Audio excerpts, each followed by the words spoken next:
Aaron, you're here. Hey there. How are you, Jacob? I was gonna sing your praises before you got on. I can leave. I can leave and come back now. Just kidding. Uh, No need to. I do want to say, so I saw you after I left Bridges of Meaning, and I was very impressed. Now, do you have your PhD yet? No, it's something I'm working on, but You're no. working on your PhD. I was very impressed, and I wanted to talk to you, but there wasn't. I don't really. So I'm not on BOM, and we don't have a lot of back and forth. And then on Twitter, PhD in philosophy. Let me mute this so that you guys aren't getting. Sorry about that. I get a lot of messages. So good. Yeah.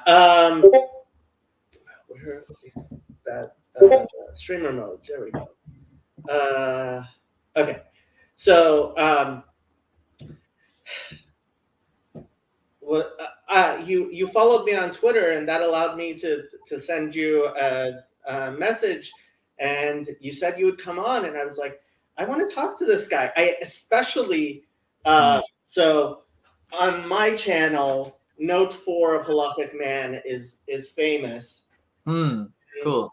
People have been, and I am not a philosopher. I'm not actually that interested in philosophy myself. That's so good. But a lot of the things we talk about, like, get into philosophy. And so I was like, oh, if I... Great. And actually, I really enjoy these types of texts. I was like, I hope you don't want me to like argue against it, because I enjoy reading this type of stuff. Like, I'm not sure look, so I'm really looking forward to get into this. And to be fair, like for me, it was kind of like a surprise, because I don't know like your background too well, but obviously I've seen you appear in the streams, and I know you're what do you call it, like that Paul likes to joke about you, about how much he likes you, about how much you sometimes tend to maybe piss off other folks here in this space, as you might well know. But I always tend to like the kind of, I don't know, the polemical spirit, especially if if it's not like polemical all the time, if that makes sense, but you kind of like resolve that, and you use it where it makes sense. And I think you're doing so well. So what I've seen of you I like, but at the same time I know very little, so also feel free to maybe tell a little bit about yourself if you find that I'm behind on certain things, Sure. So I mean, generally my little corner of this little corner is the Jewish corner, right? And so I mean, for example, we did have a book club, which Elijah here proposed. And so this text, Halachic Man, for anybody who doesn't know, who might be watching my channel, it is the foundational, yes, the Jordan Peterson sphere. Thank you, Mark. Is probably the foundational text of modern Orthodox Judaism, capital M, capital O, which Orthodox Judaism, there's two large camps. There's what some people call the ultra-Orthodox. They don't like being called ultra-Orthodox. And then there's the modern Orthodox. And so Rabbi Soloveitchik, he is referred to in English as the Rav, which literally means the rabbi. Like you say the Rav in English in the Orthodox community, that's him, right? So huge figure, and frankly, how much so this is, I mean, the main text I asked you to read Note 4 because that's a text I think you can understand without, like, the main text is incredibly Jewish, to the point that when Elijah said, let's do a book club on Halachic Man, I was like, what? Yeah. And when we had a book club and like there's a bunch of Gentiles studying halakhic man, it was like, what is going on here? That's great. Because honestly, like without a deep background in Judaism, I don't think he can really comprehend a lot of the stuff that he says. Yeah. Note 4, when we were talking about metamodernity and stuff like that, it's just become so foundational. I've read it on this channel all the way through several times already. Right? People get sick of me talking about Note 4 in Halakhic Man. So what do you think?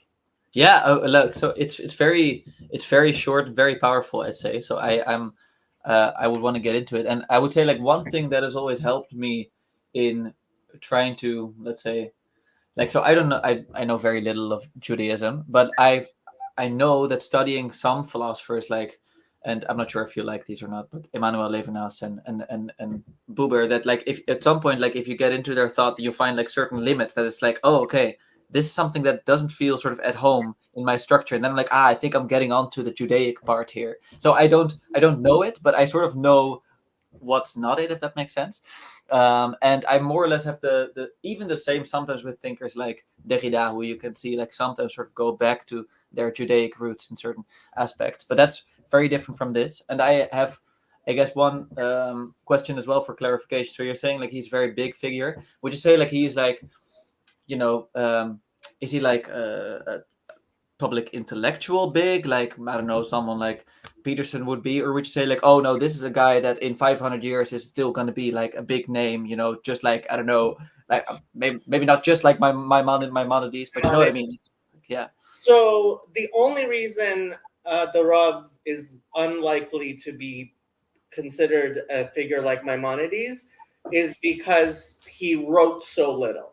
Halachic Man, and there's another text, Lonely Man of Faith, but he didn't write anything that I necessarily think is going to be long-term impactful. He was the scion of a very prominent rabbinic family, the Soloveitchiks.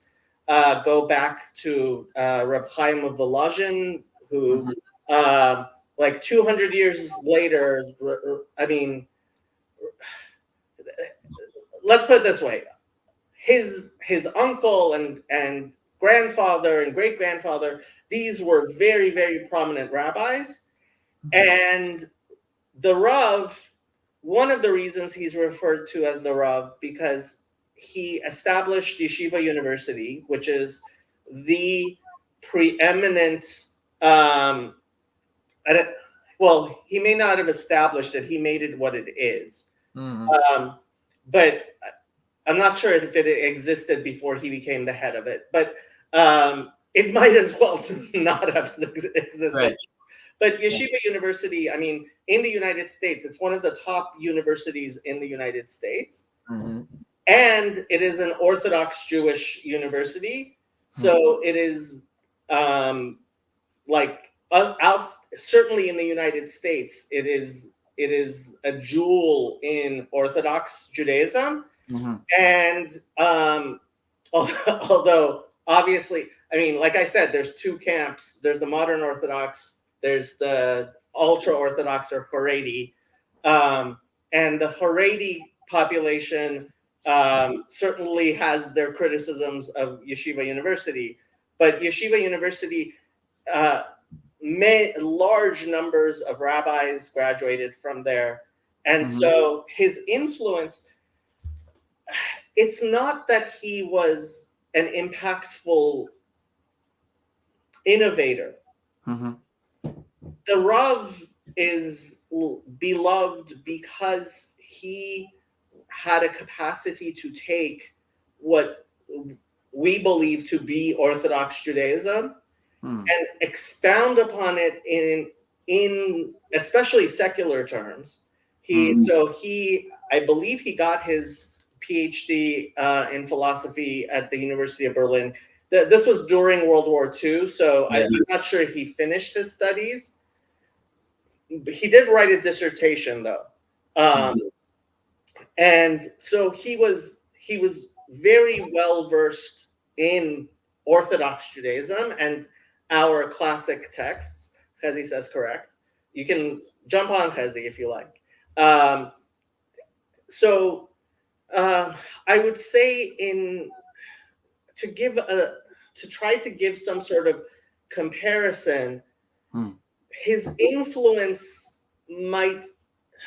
I don't want to compare him to Martin Luther or something like that, but he has definitely established a way of looking at how Jews live today. I forget when he passed, I believe.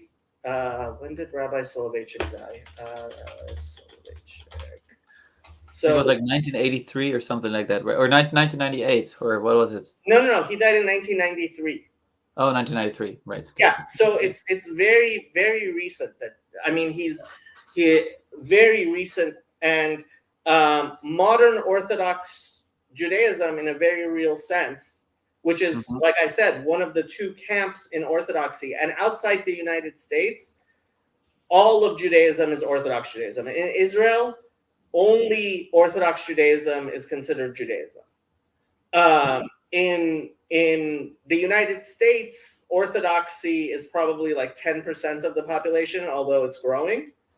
And a large part of people who belong to what's called Reform and Conservative, those are the two actual denominations, a large part of the people who are members of that, it's not that they don't believe in Orthodox Judaism, it's just they don't live according to an Orthodox Judaism, so they go to a Reform or a Conservative synagogue because they don't want all the Hebrew or they don't want the long, but it's not like they would say, like, they would disagree with the basic fundamental ideas. Most of the people, certainly in the seats, right? Obviously, the leaders of those movements do have their philosophy and theology behind it, right? So all of that to say, he never wrote anything that I think is as impactful as Maimonides, right?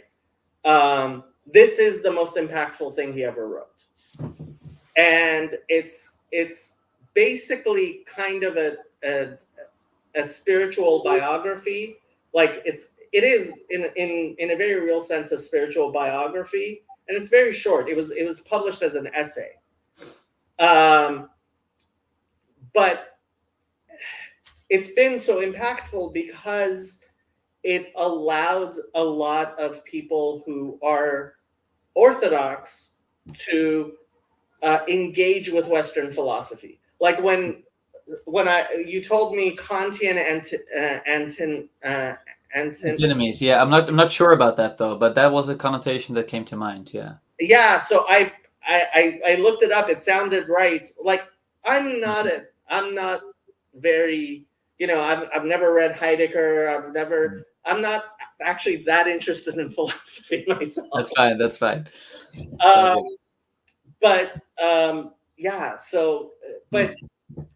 So when we talk about a lot of things, I just found note 4 to be so impactful to what we are talking about.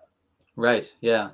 And I'm also curious. So, like, would you like to go over what we think it means, or would you like, for instance, to immediately talk about, I don't know, some type of response or like a kind of assessment of what he's saying? We can talk about anything you like. We could talk about we could talk about anything. It's just when you were coming on, I thought, Aron is the perfect person to ask about this, because you are I have to say, every time I have heard you actually discuss something, I was like, that guy is somebody I need to pay attention to. That's very kind of you to say. Like I appreciate that. Yeah, I guess like for me, this is also this space is a cultivation or a continuation of what I do in the classroom and obviously in my research, right? So it's you can sometimes feel like sometimes there's this people that know a lot of what they're talking about, but they don't know how to communicate it well. I'm not saying necessarily I am. I'm saying that's something I try to practice very consciously. And with this, like, I don't know. So I'm a big fan of Kierkegaard. So for me, this was like lovely to read because it seemed to me that he was more or less on the same page as Kierkegaard. I'm not sure if you know if like what he has said elsewhere about Kierkegaard, except for what he says about him here. I don't know, and I have to say, outside of the Rav's circle, right? Yeah. So in Haredi Judaism, like the camp that isn't based on the Rav, like a rabbi discussing Kierkegaard was not is it's not done. Like Yeah. Okay. you don't start discussing Kierkegaard, right? Even if you have studied him, which the vast majority of rabbis have not. Now, the unique thing about Rabbi Soloveitchik was that he was able to do that. And so in establishing Yeshiva University, and that is kind of the method of Yeshiva University, and it's very impactful. I mean, you're not going to end up talking to many Haredi Jews. Any Orthodox Jew you're talking to is at least going to have a lot of reverence for how the Rav went away doing things. Certainly, I mean, Chezi and Yosef, who are the two other very Jewish members of this little corner, they have a lot more expertise on the Rav. I've read Halachic Man twice. I've read Lonely Man of Faith once, but I'm not the biggest expert on him particularly, especially because I actually come more from the Haredi background, and to some extent, I think modern Orthodoxy has even hijacked what the Rav would have said. I think he was actually a lot more in the Haredi camp than what modern Orthodox would say. So there's even a kind of already a debate over the heritage of know, who gets to claim the Rav as because I mean kind of like Christianity had with Augustine to some extent, you know, like you have more or less different strands of Christianity and different ways of dealing with Saint Augustine. Yeah. In a sense, yeah. In a sense like that, yeah. Which is weird considering he died in the 90s. Yeah, I know. Yeah, fair enough. You'd say there would be a bit more clarity. Yeah, that makes sense. Yeah, at the same time, obviously, like if he just passed away, it's kind of like, oh, you know, like people want to claim him, right? And that also makes a lot of sense. No, okay. So I guess like we could go into like a couple of different things that I just I'd like to maybe go over some things that stood out, and then maybe after that we can maybe discuss. Yeah, I don't know, some type of analysis. I'm not sure if that's possible, but we'll kind of see. I think so. The reason why I thought the Antinomies might have referred to Kant is that well, Kant is before Hegel, and Kant comes up with, let's say, the Antinomies of the transcendental dialectic, and the whole idea behind that is that what our speculative reason tends to do, like, okay, we tend to reason about things that go way beyond our experience, right? Like, so we posit, like, I don't know, at the beginning of time, like at the start of cosmology, there must have been a first mover, something like that. Or it's like, no, can't have happened. Like, it's not possible because everything there is, like, there's cause and effect, and that's it all the way down. So if you go back to the beginning of time, there can only be cause and effect. And he kind of shows, like, if you take those two positions, they both sort of make sense, more or less, and they both contradict each other. in some way. So he's like, what we're trying, the reason why we're wrong there is because we're using our reason outside of the bounds of experience, whereas reason can only say things that directly refer to experience. I'm not going to really go into the depths of why that is the case, but that's why Kant has antinomies to kind of say, like, this is where reason goes wrong. Like, we should not get into antinomies. So he is the antinomies, but they don't resolve. And then you have Hegel, and obviously with Hegel we associate the term antitheses, even though he didn't use those words directly, but we associate more or less that dialectical movement with Hegel, where you have a thesis, an antithesis, and a synthesis. And that is more or less one of the ways of responding to Kant's challenge, is kind of saying, well, sometimes you can indeed have a structure where, and Hegel calls this Aufhebung, where sort of the combination of two seemingly sort of opposing forces or concepts is probably better, but they can kind of be uplifted in such a way, sublated, it's a different translation, that you have a new concept that's kind of like that unites both of them in them. And that's sort of how, according to Hegel, they can be resolved, and that's like the thesis, antithesis, synthesis. And it's kind of like interesting because then Kierkegaard comes along and he kind of responds to Hegel, and he's like, nah, this should not be resolved. Like, you shouldn't be looking for some kind of eternal resolution within religion. So you see, like, there's already three different positions there. That, first of all, Kant is like, well, these are the antinomies, we shouldn't even go there. And Hegel's like, yes, we should go there, but we should see how they sort of end up in this resolution. And the Kierkegaard is like, oh, but then you're trying to make it all perfectly understandable and nice. And that's kind of why I tied Kierkegaard to this text, because if I then see sort of what he's saying here is kind of like, oh yeah, no, it's actually about keeping that struggle alive and not trying to resolve it in such a way that, I don't know, religion comes kind of a walk in the park or a vacation or something like that. And that's something that I really appreciated, that he kind of goes, he kind of used these philosophers to sort of argue against them too. And that's why I'm not sure to what extent he agrees or disagrees with Kierkegaard in the end. But that's more or less the first thing that stood out. And I'm curious if you, first of all, if you interpreted it similarly, or if you have different ways of looking at it, and then we can move on to like the next point. Yeah. So the beauty of the Rav is basically everybody would say that he's representing Orthodox Judaism as we believe has always existed.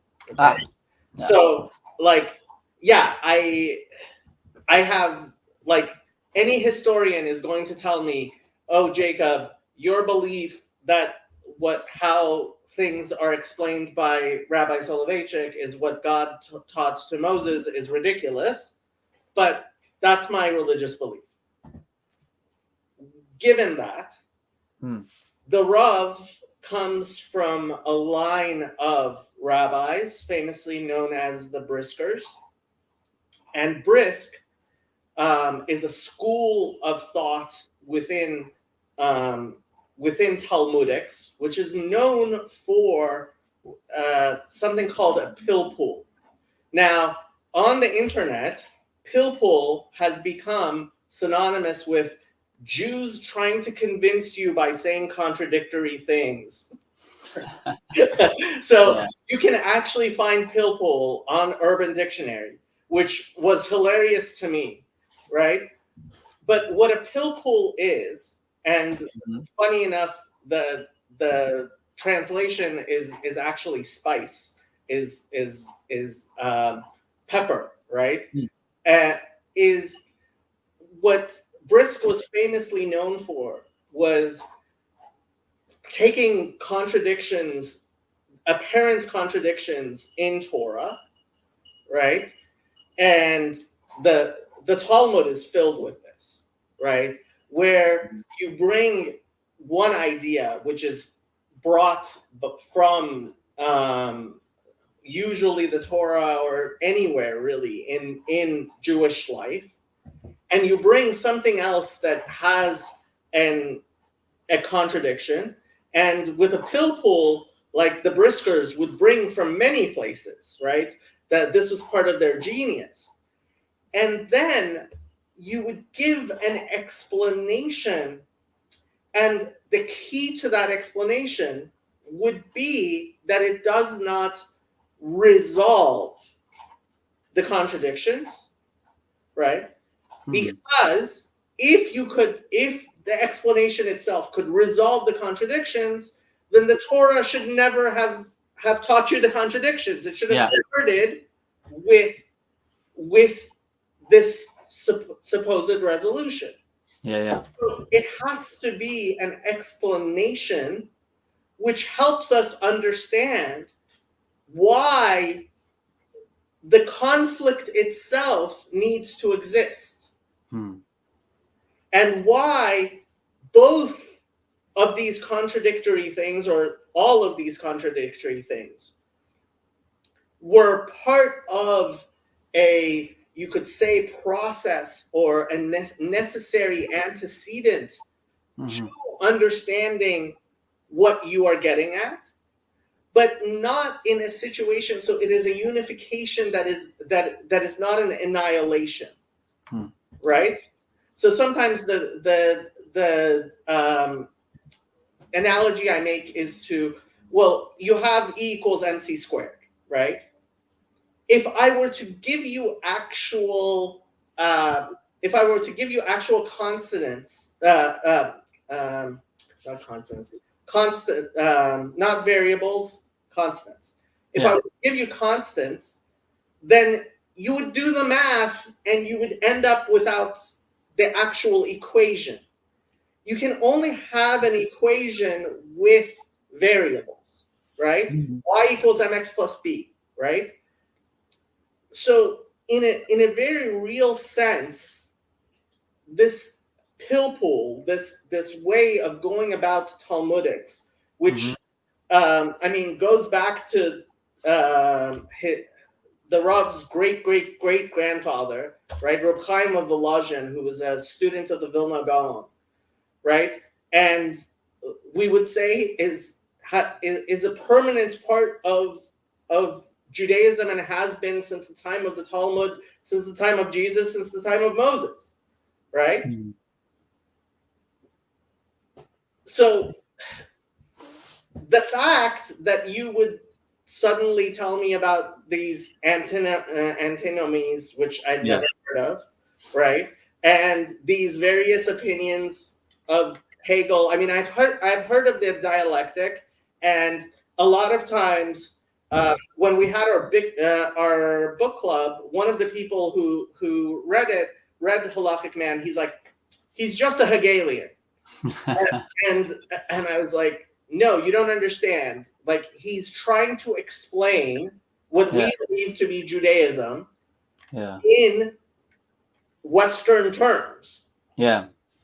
It's kind of like, it reminded me a little bit even, I've obviously only read this note, but like I've read Nishitani's Religion and Nothingness, and he's kind of like, also engaging with the Western philosophical tradition, but then from a Zen Buddhist perspective. And by the way, that again, for me, really helped to see actually what the Zen Buddhism is about to some extent, because I see it in my own framework. Whereas, for instance, if I'm just reading some random Zen Buddhist text, I would be full on projecting my own understanding of everything onto it, you know what I mean? But now I kind of see like, this is where the limits come in, and that's where I really see an opening. And I kind of had that here too, to some extent. So I see that. And by the way, and that's also, I think, why he starts off with saying like, okay, Kierkegaard disagreed with Hegel's philosophy. He nevertheless accepted from him the dialectical principle. And I find it difficult to say, maybe he does something similar. Maybe he also accepts the principle, but not in a way that it needs to be resolved, kind of. But it's hard. The thing is, at the end, like, or later on in the notes, he does refer to what is it again? Yeah, so it's the Psalm 23. The Lord is my shepherd; I shall not want. He maketh me to lie down in green pastures. He leadeth me beside the still waters. And he makes very clear, like, this is actually something that it could be a destination, but not like the journey, So in the end, there is some space in the interpretation to say like, well, actually, he would be okay with maybe resolving some of this, but like at the very end, like, you don't start with that. Like, the whole religious journey is like, it's going to be difficult, and then maybe like you end up there. So I think there's some tension in possible interpretations here. I mean, his reference to the third Sabbath meal, that's the final meal of the Sabbath. So, and in a very real sense, I mean, he's even saying this is at the end of the Messianic era, right? In a way. But it's funny that you mentioned Nishitani. Again, I know nothing about this, but I have a cousin who he wrote his honors thesis as an undergraduate at Brown University, comparing the Rav with the Kyoto School. Wow, great. And I've been trying to get a copy of this. I asked my cousin. My cousin is now, I mean, he's also a very successful attorney, but he's a very insular religious scholar living in Jerusalem that I hardly ever get to talk to. But yeah, I mean, and Yosef also was kind of, you know, trying to understand the relationship between the Rav, the Kyoto school. Like, these are all things I know nothing. I had never heard of the Kyoto school. Makes sense. It's not too big a topic in philosophy, so don't worry about it. It's not too, and I've never taken a philosophy course in my life. So it's all good. Yeah, no. I mean, like, I think there's something fascinating there, and I would say, like, just like for me, it's very interesting to then see some of these, let's say, a Jewish perspective using Western philosophy, and then a Zen Buddhist perspective using Western philosophy. Not just because I like, you know, them referring to, hey, these are my guys, you know, so I know what they're talking about. Like, that helps, but indeed also to get to the limit.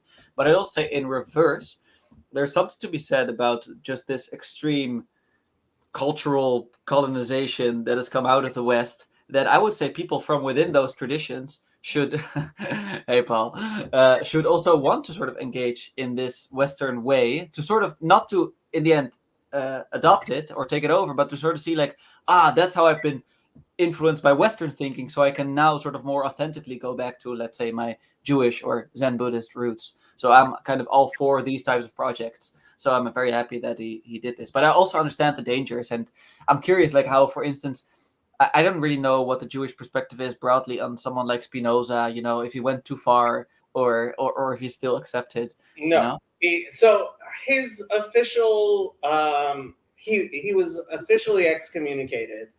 That excommunication is a bit, I mean, it was a political act at the time. He's not, it's not, we don't do excommunications very well or very often. Yeah. He certainly is not an Orthodox Jewish thinker. And in many ways, I mean, so within Orthodox Judaism, basically the only excuse to study things which are you know, outside, like Kierkegaard or certainly, especially Spinoza, even more so than Kierkegaard, is for a rabbi to know how to answer what we believe in if someone were to have these questions, right? So it is incumbent upon well-learned rabbis to study these things, to understand how they are wrong and why they are wrong. And if there is, I mean, the word excommunication, it doesn't really apply in Judaism. Aron is more properly called a ban. And people who are under a ban, you are not supposed to have any relationship with. Right. Yeah. I do want to read Chazi's. I have no clue what he's saying, but maybe you do. Both suggest that the act of repentance is more than a personal or historic moment. It's a theological event that transcends time, linking the repentant individual directly to the ultimate end times. And who does both refer to here? I think he's referring to the Rav and Kierkegaard. Okay, yeah. Like that would make a lot of sense. And I very much appreciate that. Like that also makes sense because indeed for Kierkegaard, like you've probably heard of, like, let's say the three existential spheres that Kierkegaard talks about. So you have the aesthetic sphere, and you have the ethical sphere and the religious sphere, and it's not like it's step 1, step 2, step 3, even though at the same time there's something to be said for the religious sphere being more or less something of an ideal for Kierkegaard. And he kind of says that everything happening, so let's say, in the aesthetic sphere, everything is oriented kind of around us. It's like what gives us pleasure, and how do I make life beautiful, kind of from this, what do I find beautiful type of perspective. This is very much simplifying. And then from the ethical sphere, you relate yourself sort of universally to everyone else. So it's like, and that's where you get ethics, like, for instance. And that's also why, we must make this understandable what happened here, because actually if you look at this move, it doesn't make sense, because if you apply this same ethical case here, then in that context it wouldn't work. So we need to think of a new ethical standard that works universally. So in some sense, that's why I like Jesse's comment. The ethical sphere is still looking for, let's say, the universal within time. And then the religious sphere is kind of like, okay, there you sort of go to your own journey with God. Like that's really you and God. And there's no such thing then anymore as sort of this earthly existence that you have here, even though it is linked to earthly existence. That's why Kierkegaard so famously talks about Abraham kind of like doing this very well. So I'd say, like, there's something, if Jesse is right, that these sort of like that the Rav also seems to agree with this, then yeah, I'd say they're very much connected. And then it's maybe just a matter of cultural context. So I'm curious to see what kind of disagreements he would have then with Kierkegaard, besides the obvious, but more like specifically. Yeah, and okay, wait. Let me see it, because there's definitely more that I would like to talk about, because he had some bashing of romanticism, which I understand. Like we've heard John Vervaeke bash romanticism. At the same, like I did feel it was a little bit one-sided, but I get what he means. Especially, like, he was writing this, I think, during the World War, right? Okay. World War II, yeah. Yeah. Okay. So that means that obviously, like, he sees the destruction of this, and it's kind of like. So I just have to agree. I know, especially like even like as a like to the extent that I am a Nietzschean, not that I would describe myself that way, but I just see the lurking danger there, right? Like of like, like we must take fate upon ourselves. We must sort of bring back this sense of that we can really impose ourselves up on reality, and you can see sort of the destructiveness of that in the Nazi ideology. And at the same time, there's something to be said that there's an aspect of Nietzsche and some of these other thinkers that try to sort of get back the struggle, that kind of like that are like, like we need to become passionate again, because we've noticed that we've just all treated this way too logically. And from the little context that I've gotten from the book is that actually he, to some extent, I think tries to argue, and you should correct me on this if I'm wrong, because you've read it twice and done a whole reading group on this. But in some ways, the ideal type he's talking about might actually be closer to the scientific type than the average religious person whom is just going on, like, I don't know, it's just enjoying religion type of holiday, right? So I have to explain the context of this. Yeah.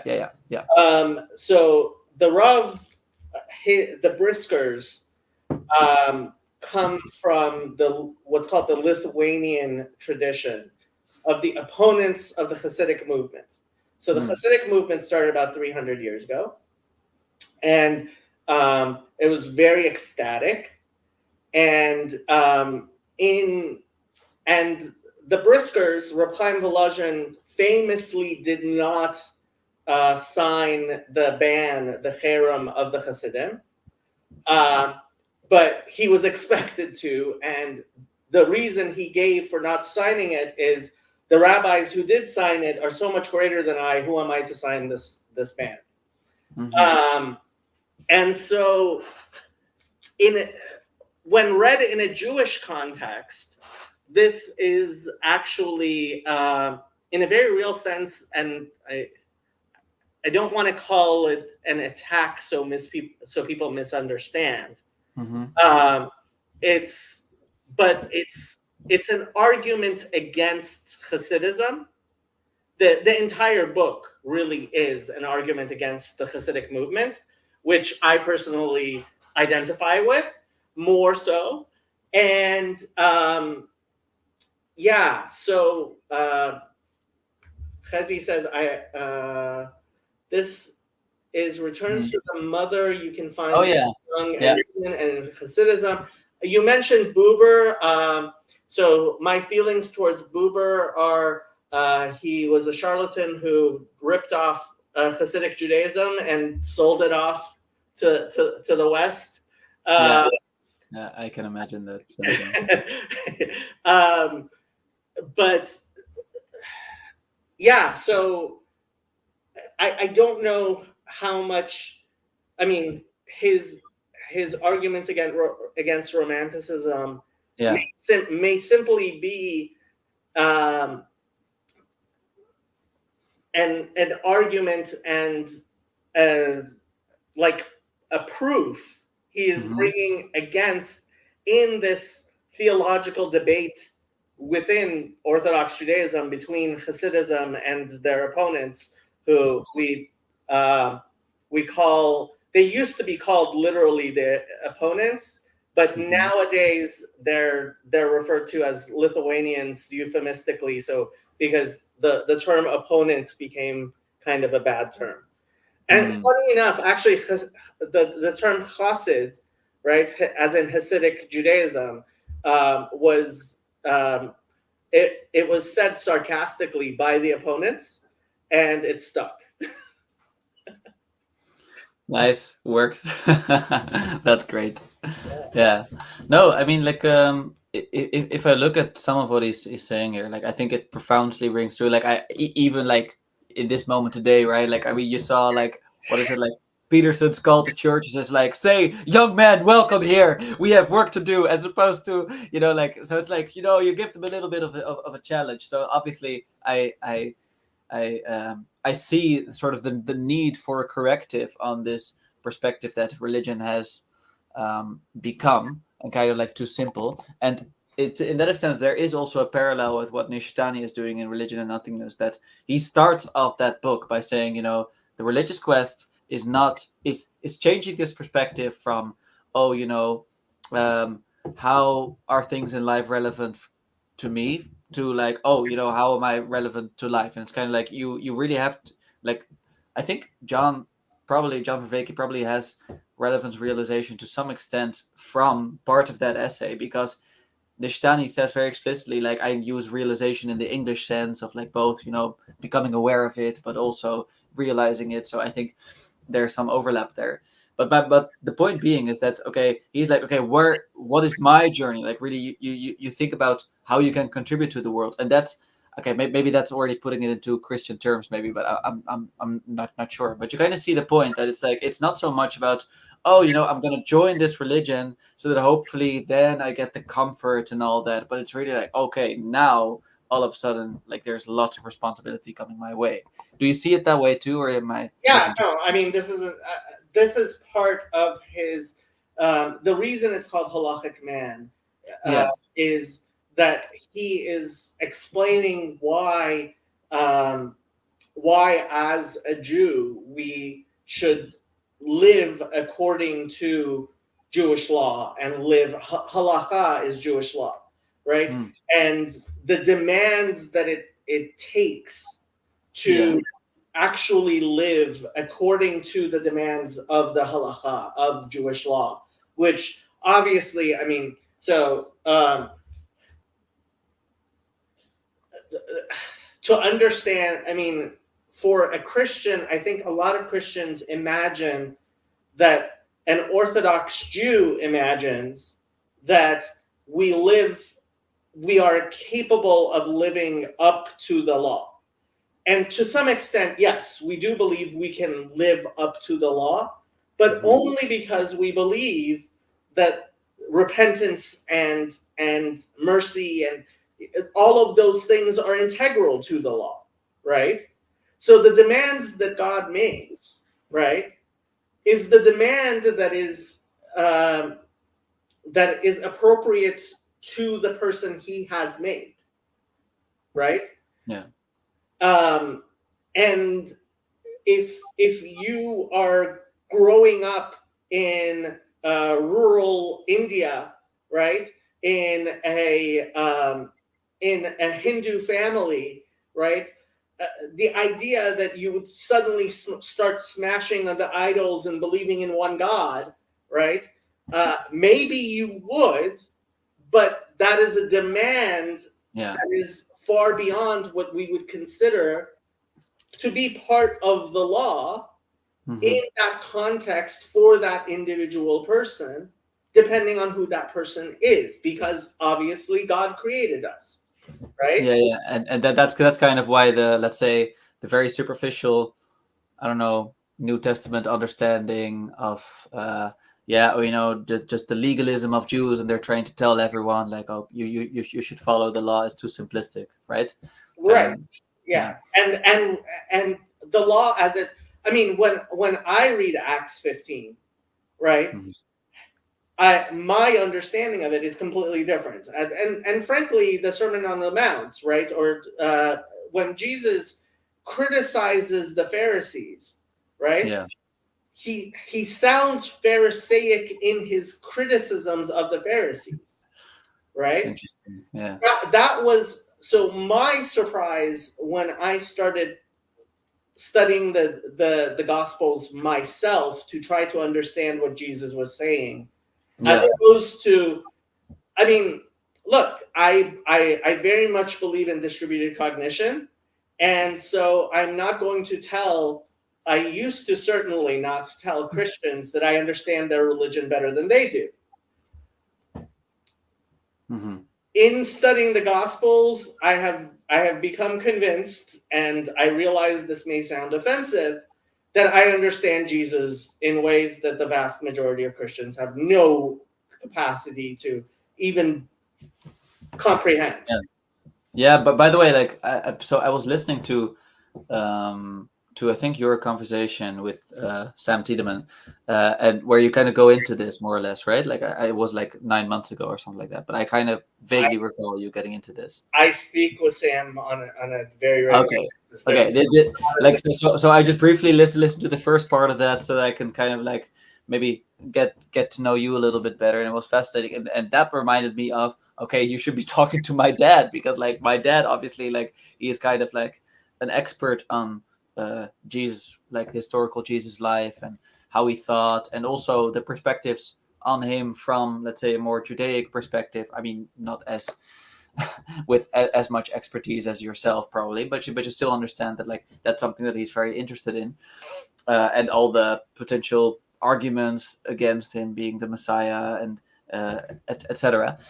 And like, for me, it would be interesting to ask him, when I was listening to you say that and hearing you say it just now, like, oh, does he agree that to some extent the, what do you call it, like the current understanding, the current global understanding of Christianity has lost, I don't know, the fundamentals of who Jesus himself was? Because he would know, and I'm curious, like, if he would agree with you there. Yeah. Do you listen to the Lord of Spirits, Father Stephen DeYoung? Are you? Unfortunately, like barely ever. Like, I might have like just listened like a couple of minutes, but like this name keeps being brought up again and again, so I should. But why?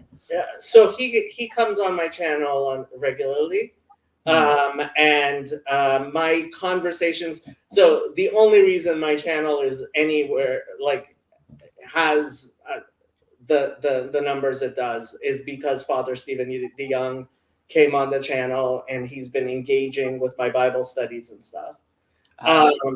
And he's been very gracious with his time on my channel. And the biggest video on my channel is the discussion, my first discussion when Father Stephen first came on my channel, where we were discussing Second Temple Judaism. So like it was a 3-hour discussion, and it now has like 2,400 watch hours. which is the equivalent of some 700 people listening to me and Father Stephen talk about Temple Judaism for 3 hours, which is a shocking thing in my mind. For sure, yeah. It's weird like how this scales. Yeah, I totally agree. Yeah. Can you imagine, like, if I know, yeah, like that's like the first time I think my dad talked to Paul. He was like, you technically have a mega church, it's like and Paul, this small Livingstone church, like, okay, but he has a mega church of subscribers. Obviously, yeah, it is different because the church is obviously far more participatory and etc. So I get that, but still, like, it's fascinating to think about that, right? Yeah, Right. Yeah. Makes sense. Yeah, no. Okay, so let me see. By the way, are there any? Because obviously, like, you were also curious to hear my perspective, because maybe, well, there were some things that that you think I might know a little bit more about, but I might have already shared that by just bringing up the antinomies and the antitheses, etc., and the philosophers. But were there any more points in the footnote where you were like, oh, I don't really know what he's on about there because of the Western philosophical stuff? What I did want to ask Christians in general is when he says it's partially rooted in Yeah. in the most ancient strata of Christianity. Yeah. And I do wonder what you think of that. Well, I'd noticed that, but he doesn't say a lot about it after, or does he say anything about it after that? Or what do you think? Yeah, I mean, again, I read this initially, and I read this initially, and for me, it was vibrant. This was 20 years ago, right? Yeah. I first read it because it's an argument that's alive within Orthodox Judaism about how we as Orthodox Jews should philosophically, the modern Orthodox versus Haredi, the Lithuanian versus Hasidic, right? And so it's very engaging to me. Mm-hmm. What's funny to me is that it keeps on being brought up again and again in new ways. Yeah. Right? And so there's a reason why I ask people like you, like, I would have never even considered talking about Nish. Like, when I read this, I had never heard of Nishitani. I still have not read Nishitani. And that's why I wanted to hear what you have to say. Yeah. As far as whether, I mean, this really gets into the whole question of Paul of Tarsus and what was he teaching, and the easy Jewish answer is he was teaching Judaism light. Yeah, I see, and that would give some context to this comment, right, of the most ancient strata of Christianity. That Judaism light was kind of the reason why, because it was light, it was the comfortable religious experience. Jesus will do it for you. You don't actually have to live a life of struggle and a life of, know, everything that goes along with that. Yeah, so I think like something that Pajot often says also is that that it's already inherent in the Christian story that Antichrist is a part of it. That it's like that it will sort of like as a shadow cast off, but have effect in the world as soon as Christ comes onto the scene. So like there's definitely something in there, that something inherent in Christianity itself. And by the way, I'm obviously no stranger to criticism of Christianity. Well, because like first of all, like because of all the Nietzschean stuff that I'm working through, which is full of criticism of Christianity, and there's something to be said that precisely the elements of Christianity that he criticizes are those that could be labeled, let's say, the anti-Christian elements.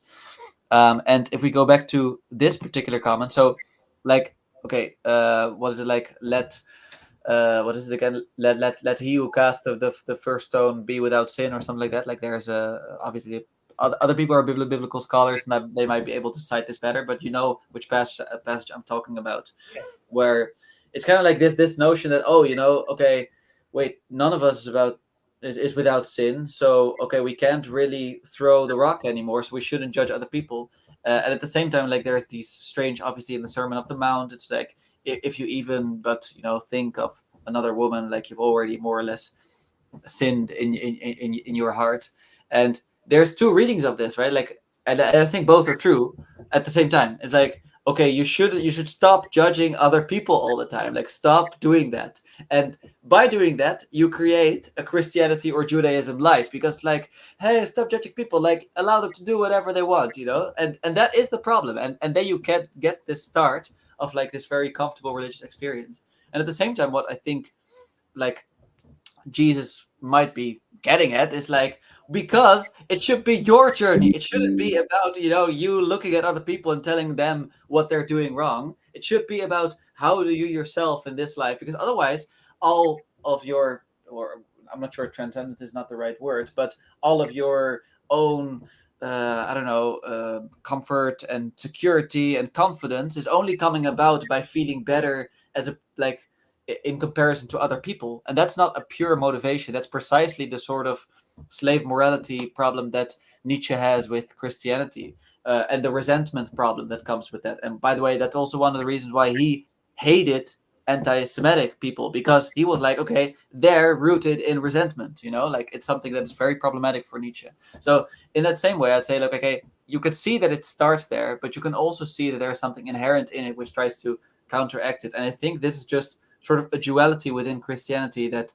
unfortunately survives until this day. And maybe unfortunately is even too soon to tell, because maybe it's a necessary tension that precisely results in this sort of struggle that he wants to get at. But obviously I'm not trying to say he's moving towards the Christian part, but that's why I'm saying, like, I would like to see him emphasize some of these other aspects, because I can definitely see how you can sort of trace that back to it. But I would like to see the other side of it talked about as well. So what do you think about that?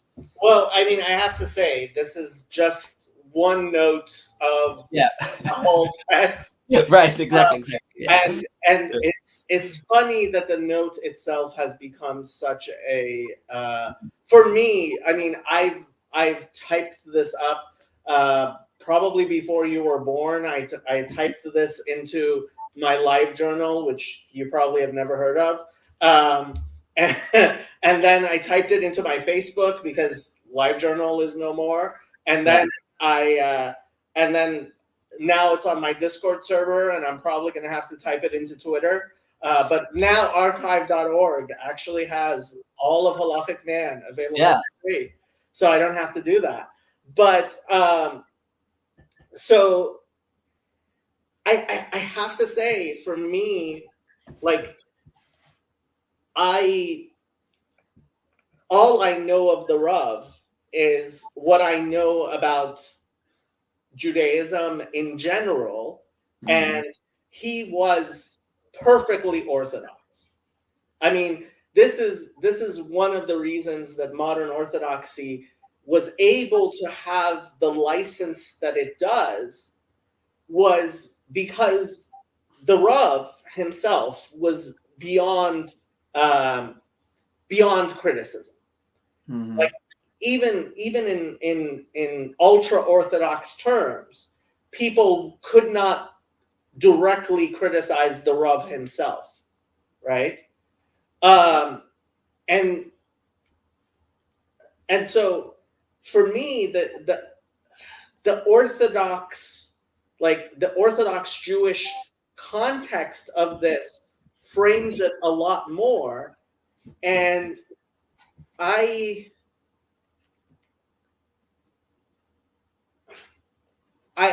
find that when I talk to somebody like you about it, or I asked CW to take a look at it, and what CW did was he bought this, and then he also bought a bunch of commentaries I didn't even know existed on this.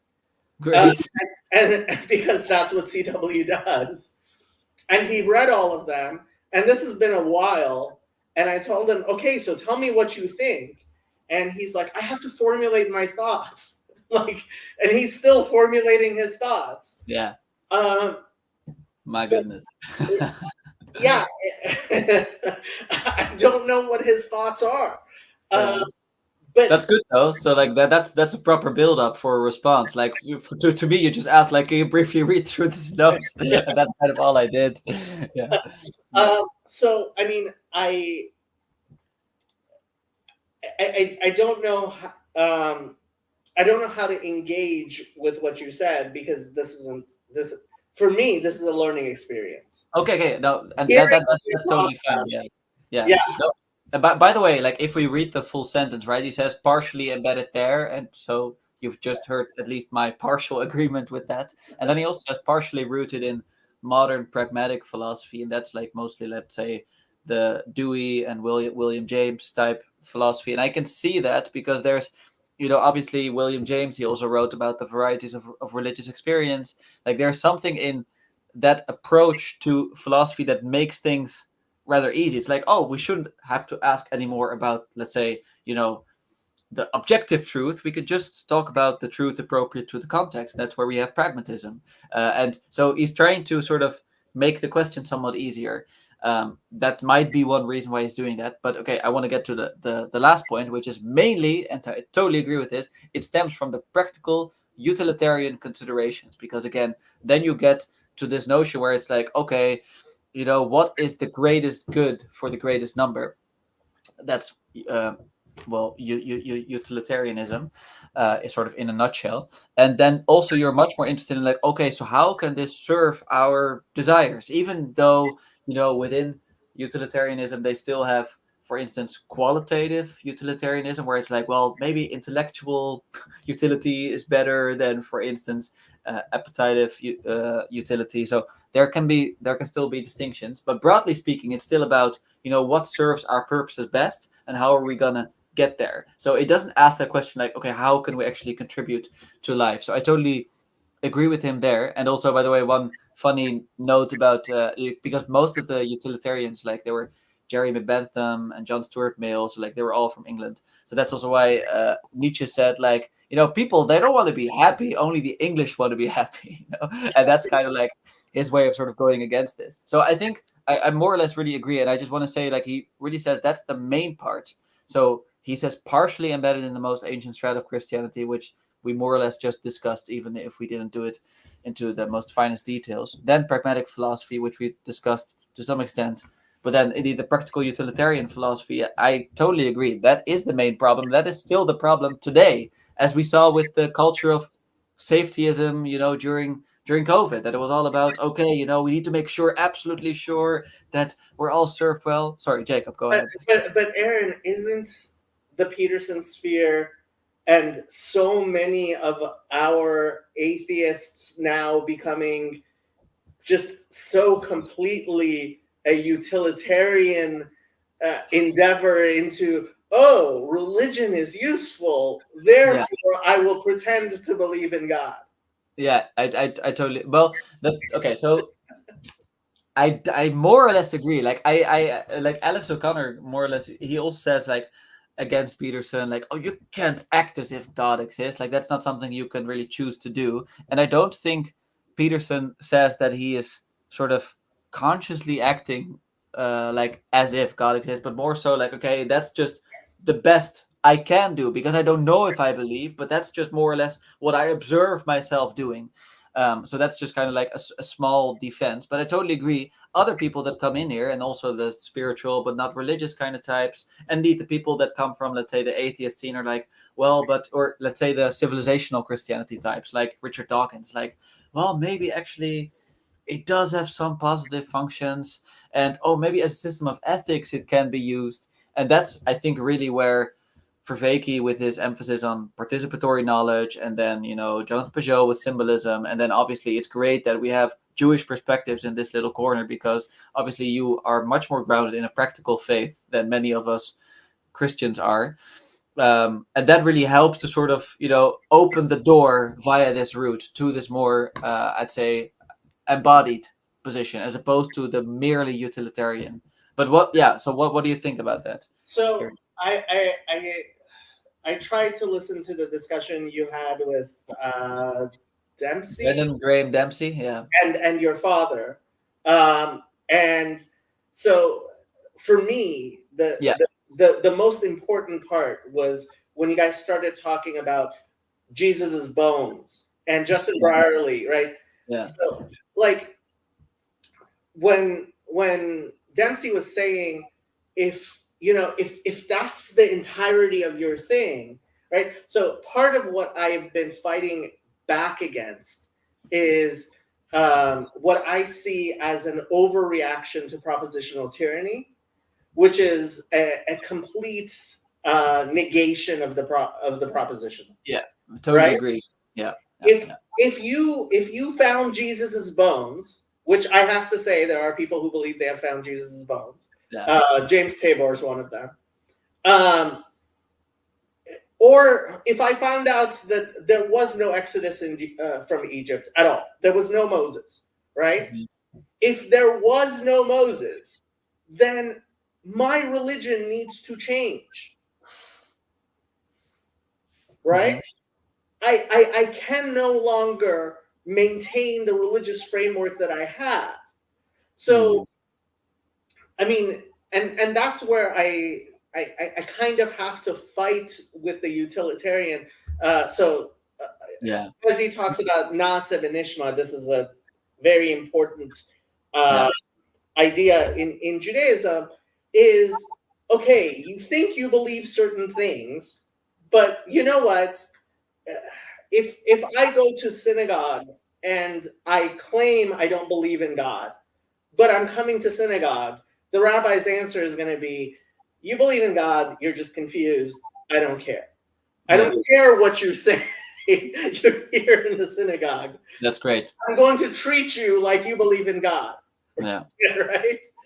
Um, and so, yeah, I mean, this is Like for and by the way, like for me, that really, so I often use just the metaphor of learning to play a musical instrument. It's kind of like that's also how a teacher would sort of treat their students, right? It's be like, okay, I'm going to treat you as if you do want to learn music, even though we obviously know that some students are very reluctant to learn music, especially if they're like younger children. Some of them are just not interested in it. And then later on, they're like, okay, as they sort of get better and as they do it regularly, they see like, oh, there is a reality here that I wasn't aware of, like not properly, not in the sense that I could be a part of it and I could tap into it and I could participate, It's like maybe something you could listen to, but not something actually you could contribute to. And I think that's where I see a very useful parallel with the Judaic practice, maybe, but who knows? Yeah. yeah. I know you only had a little bit of time. I have all the time in the world. I don't want to keep you forever, but yeah. Yeah, I can do like, let's say 15 minutes more if that's all right with you. Oh, Yeah. yeah. So, anything else you wanted to talk about? Well, okay, so like, We've never spoken before. no, that's totally true, and that's, well, I'm happy that I got a little bit like into your backstory, listening to your conversation a little bit with Sam Tiedemann, and I'm curious. Well, what is, you maybe talk to Gezi about this. What is your experience here in this little corner? Because it's so, especially the PVK corner is so Christian dominated, and then you have, let's say, the Verveke corner, which is, okay, he wouldn't like me saying this, but more or less it's the spiritual but not religious type corner. And then you obviously have the Peugeot type corner, which is Orthodox corner. Like, it's also Christian dominated, but it's very strictly Orthodox. And I guess there's other, you have the what do you call it, like the rebel wisdom type, folks as well. But you don't really have like unless you consider this a corner. Maybe what you're doing here is a corner. So like, do you feel, yeah, how was that experience for you? First of all, let me just keep the question open. So yeah. So um, when I met John Verveke, he said, "I'll come on your channel, Jacob," and I said, "I don't think that would be best for you." Oh, okay. Um, Why because not?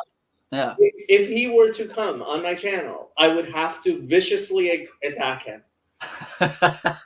um, because I'm sorry, like just starting with this idea of a religion that is not a religion. When you start with an A that is not an A, you have destroyed the fundamentals of all human thought and reason.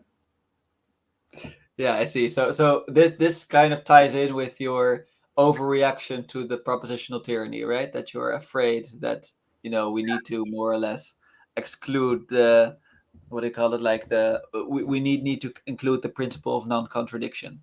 Yes.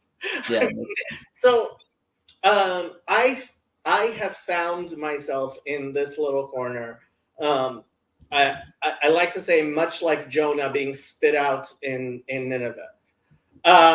And so uh, I have a total love-hate relationship with PBK. I love him because I love him, and I hate him because I want him to be Moses, and I want him to take responsibility, and I want him to be the leader that he could be, but he refuses to be. So can you specify that? Obviously, like I'm aware of the Moses story, but like, what would that mean for Paul? Well, so the reason I left Bridges of Meaning Oh, okay. was when first of all, the fact that he allowed Joey to leave in the manner Joey left.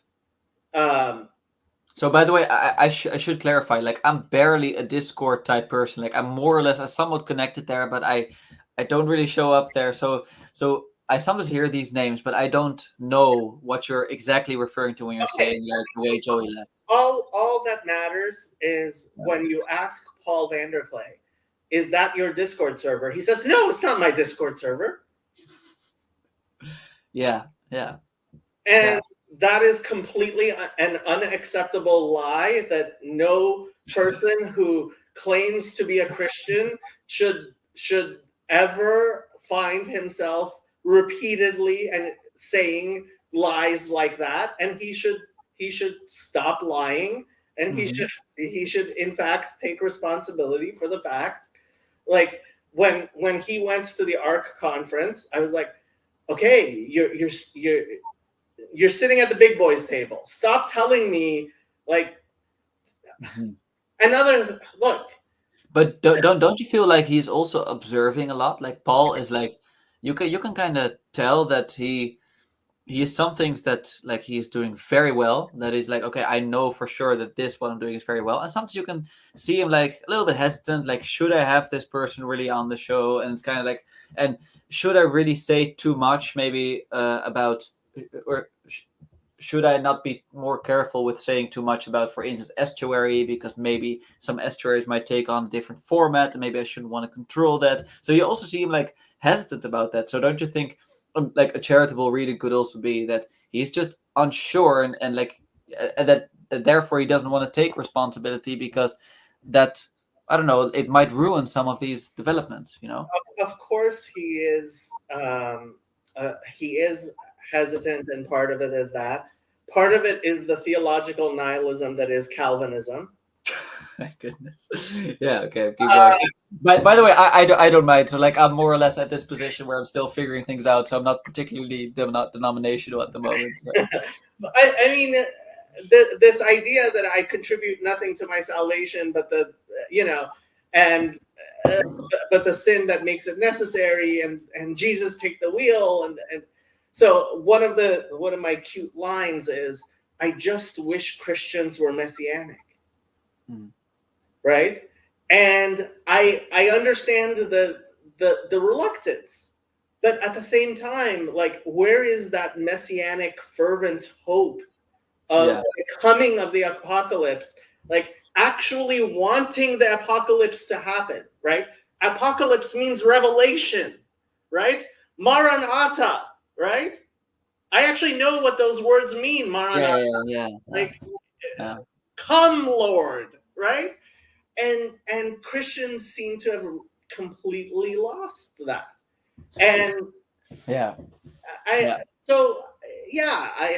keep on nudging Paul because I think he has a capacity to be much more of a leader. And frankly, I think he has a responsibility to be much more of a leader than he is.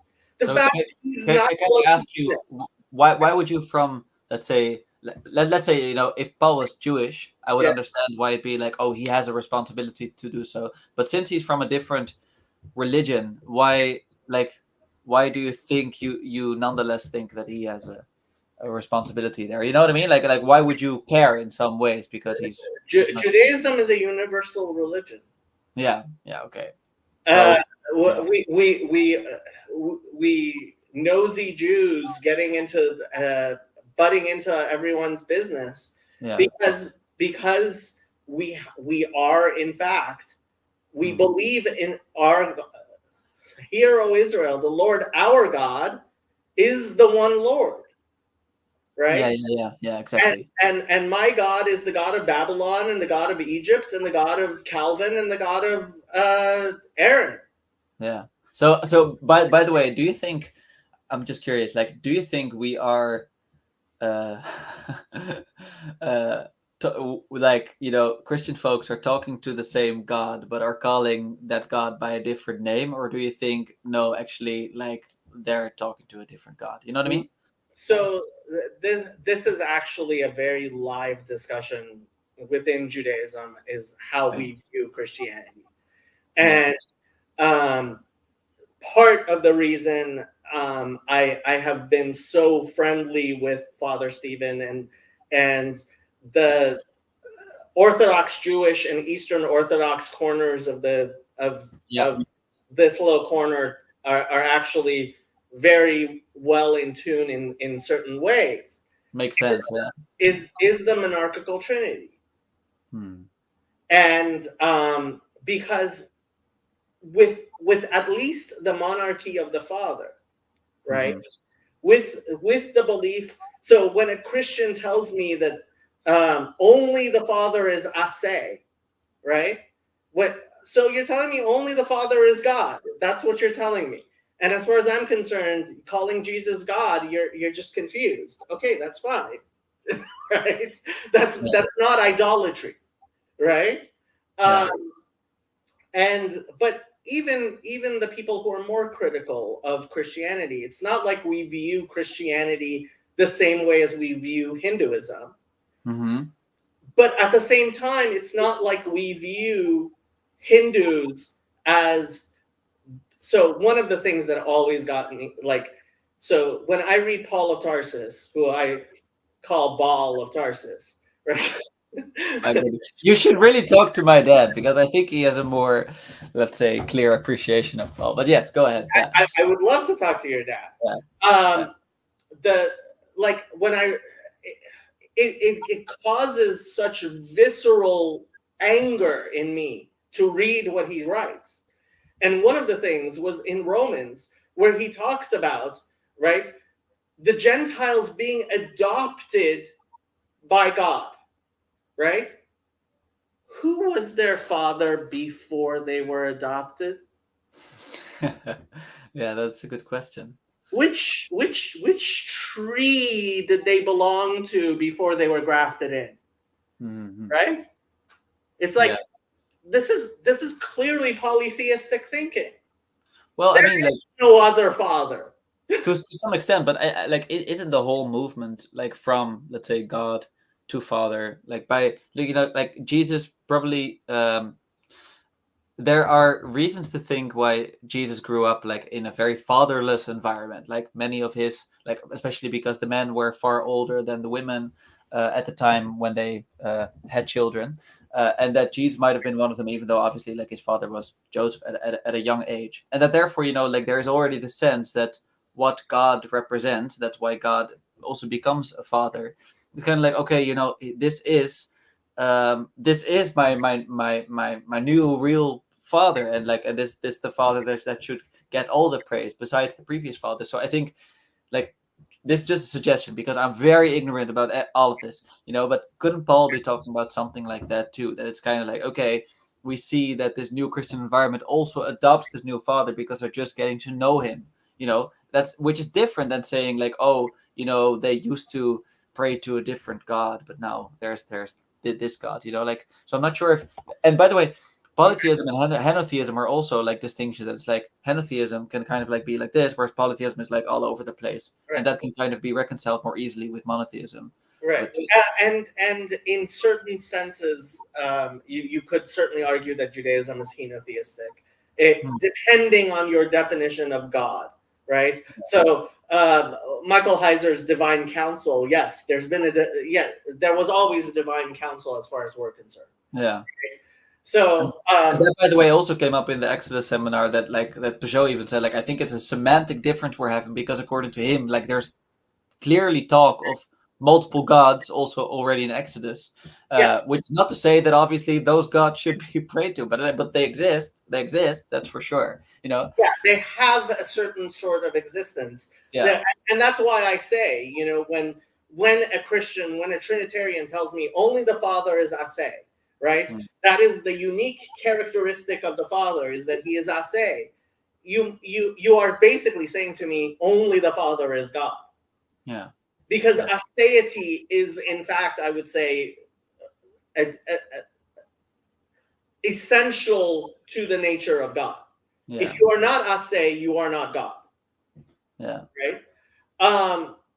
So back to what you were asking me. What were you asking me? I was asking you whether Paul could not think, like, in that comment of, maybe you already got it. So I am very, very happy for Christians to reinterpret Paul in ways that for thousands of years they have never seen him. Yeah. And that, I mean, when Father Stephen comes, he gives me beautiful explanations of why Paul is not saying all of the things that Christianity has said, Paul has said for thousands of years.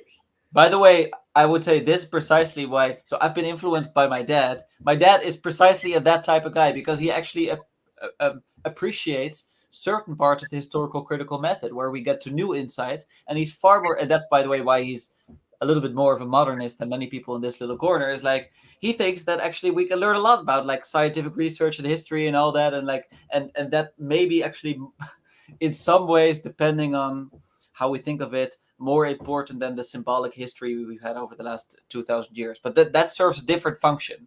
So I just want to, like, put my cards on the table to tell you, yes, I actually, in some ways, I've been influenced in such a way to agree with that statement you just uttered. Yeah. So the two things I say is, first of all, I haven't been convinced that Paul actually believed any of this stuff, like the new perspectives, and certainly Paul within Judaism, which is what Father Stephen just wrote a book on Paul, which he allowed me to see an early manuscript of.